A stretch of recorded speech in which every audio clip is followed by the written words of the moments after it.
Welcome to today's Explainer. We're jumping right in today because honestly, we are looking at a massive paradigm shift in how we explore the world. If you've booked a trip recently, you've probably noticed that the way we plan, the places we go, and the pace we keep have all fundamentally transformed. We're moving away from the frantic rush of the past and entering what industry experts are calling the slow travel revolution of 2026. But before we get into where we're going, we really have to ask ourselves a highly relatable question. Why do we so often come home from vacation feeling way more exhausted than when we left? Seriously, think about your last major trip. Did you need a vacation to recover from your vacation? It's incredibly common, and it's the exact problem driving this massive shift in global tourism. Part 1. The Fast Travel Burnout. For years, the travel industry basically conditioned us to adopt a hyper-productive approach to our time off. They sold us on this idea of checklist anxiety. You know the feeling, right? That immense pressure of racing through 5 European cities in 7 days. It essentially turned our vacations into these high-speed scavenger hunts. Instead of our nervous systems settling down, our cortisol levels just spiked as we rushed through airport security, stressed over tight transit windows, and scrambled just to get a picture in front of a monument before rushing right to the next one. It's really helpful to look at the stark contrast between the old way and the new way.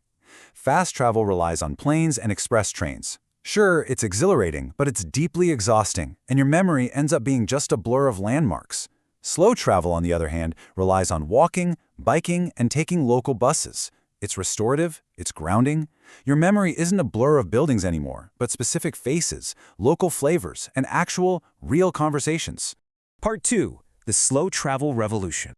So what does this all mean? Well, it's absolutely crucial to realize slow travel isn't just about moving at a literally slower speed. It's a deliberate mindset. It prioritizes quality over quantity. It's all about trading a frantic, packed itinerary for a deeper cultural connection, sustainable choices, and unhurried exploration. It means spending an entire week in one village or neighborhood rather than bouncing around, allowing you to actually become a temporary neighbor instead of just another tourist. And this is a truly global movement rooted in local culture. Take Portugal, for instance, which is often considered the west coast of Europe's slow travel movement. They have this beautiful concept called sossego. It roughly translates to quiet or tranquility. It's essentially a refusal to let the modern world dictate the tempo of the day. In regions like the Alentejo, shops close, everything stops for a multi-course meal, and you are forced, in the best way possible, to just be present. We see a super similar philosophy over in Southeast Asia with the Thai concept of Mai Penrai, which means a spirit of no worries. When you embrace this mindset, you finally let go of those rigid itineraries. An unplanned afternoon at a roadside food stall or just wandering through a forest temple in Chiang Mai suddenly becomes the absolute highlight of your trip. The magic happens when you stop rushing. Part 3. Shifting Trends in 2026. We're seeing 4 massive trends playing out right now. First up, the rail renaissance. Travelers are trading flight shame and airport stress for sleeper trains across Europe. Second is coolcationing. As traditional summer hotspots get way too hot, people are fleeing to the Scottish Highlands or Scandinavia to hike and stargaze. Third is agritourism. People literally want to touch grass, opting for farm stays and organic vineyards for a true digital detox. And finally, off-peak hidden seasons. People are looking beyond traditional travel windows, choosing golden autumns in Japan or spring blossoms in Morocco just to avoid the crowds. Now, if you think this is just some niche backpacker hobby, think again. Regenerative slow tourism is driving a multi-billion-dollar market. The data from our sources on high-value demographics is pretty striking. Over 45% of this market is driven by affluent individuals, and almost 21% by corporate teams fulfilling sustainability mandates. They are pouring billions into premium eco-resorts and local communities. Which brings us to a really fascinating economic reality. Travelers are now willing to pay a massive 25 to 40% price premium for authentic, community-led packages over standard luxury. People don't just want a fancy hotel room anymore. They want artisanal skills preservation, local farming projects, and a genuine sense that their money is helping the local economy. Part 4. Empowering Local Tourism. So, what's the roadblock here? Well, the big problem is that the travel industry is incredibly fragmented. Right now, if you want to book a genuinely authentic local experience, you have to juggle 3 to 5 different platforms. It takes hours of manual price comparisons, and a lot of the best local agencies have terrible digital visibility. A lot of them are relying entirely on WhatsApp or Facebook just to organize trips. A staggering 70% of travelers are bouncing across multiple websites just to compare prices before they book. It's frustrating, it's super inefficient, and it creates a huge barrier between the traveler and the local guide. People are practically begging for a unified solution. Enter platforms like Travel Easy, which are building digital marketplaces centered around thika. That's the essential Moroccan concept of trust. In Morocco, generic online reviews just don't cut it. Travelers want real, honest human contact. And local platforms are stepping in to guarantee this trust by actively protecting tourists from some of the most common scams. We're talking about things like the fake closed road guides in the Medina, or getting pressured into heavily inflated rug prices.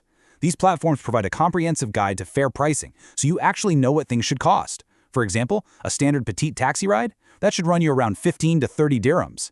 They make sure your camel ride fees are going directly to the actual handlers and that you're paying authentic artisan prices for souvenirs, not those crazy tourist markups.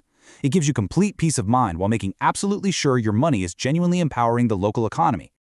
And because of this trust, travelers are totally ditching the rapid tour buses. Instead, they're booking authentic, immersive experiences. A perfect example is heading just 40 minutes outside Marrakech to the Sahara Desert. Instead of a quick 10-minute photo op, slow travelers are doing overnight retreats or 3-day deep Sahara immersions. They are trading speed for serenity. Think riding ATVs, taking sunset camel treks through rocky, lunar-like landscapes, and sitting down at a Berber camp for traditional tagine, gnava music, and a fire show under the stars. That is experiencing a place, not just visiting it. Part 5. How to travel slow. All right, here is your literal slow travel blueprint. Step 1. Radical spontaneity. Leave at least 50% of your days entirely unplanned so you can actually say yes to unexpected invitations. Step 2. The last mile on foot. Commit to walking or cycling when you arrive. You'll see so much more architecture and street art than you ever would from the window of a cab. And Step 3. Digital detox prep. Download your offline maps and language packs before you leave the hotel. Force yourself to look up at your surroundings, not down at your screen. Another massive pro tip: dine off-strip. Avoid those restaurants right next to the major monuments that have menus printed in 5 different languages. Walk a few streets over. Seek out the small, seasonal menus written only in the local language. Not only will you save money, but you'll guarantee yourself a much more authentic, delicious culinary experience eating right alongside the locals. Whenever you feel that old checklist anxiety creeping back in, that fear that you're missing out on the big sights, remind yourself of this profound quote from the source material. You are not visiting a destination, you are experiencing a place. The monuments, they'll always be there, but the peace of a slow morning in a foreign square, that is fleeting and incredibly precious. Which brings us to the end of our explainer today. We've seen how stepping off the fast track is better for our minds, better for local economies, and better for the planet. So I want to leave you with this final thought. Where will you slow down and simply experience on your next trip? Thanks for joining me on this deep dive into the source material, and happy and slow travels.